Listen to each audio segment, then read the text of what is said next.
السلام علیکم ورحمۃ اللہ وبرکاتہ۔ الحمد للہ رب العالمین والصلاة والسلام علی اشرف الانبیاء والمرسلین، اما بعد۔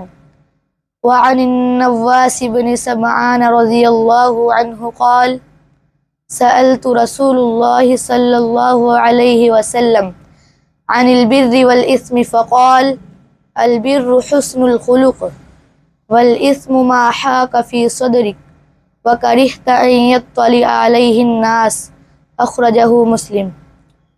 نواس بن سمعان رضی اللہ عنہ کہتے ہیں کہ میں نے رسول اللہ صلی اللہ علیہ وسلم سے نیکی اور گناہ کے بارے میں سوال کیا تو آپ صلی اللہ علیہ وآلہ وسلم نے فرمایا، نیکی عادت کا اچھا ہونا ہے اور گناہ وہ ہے جو تیرے سینے میں کھٹکے اور تو اس بات کو ناپسند جانے کہ لوگ اس پر اطلاع پائیں۔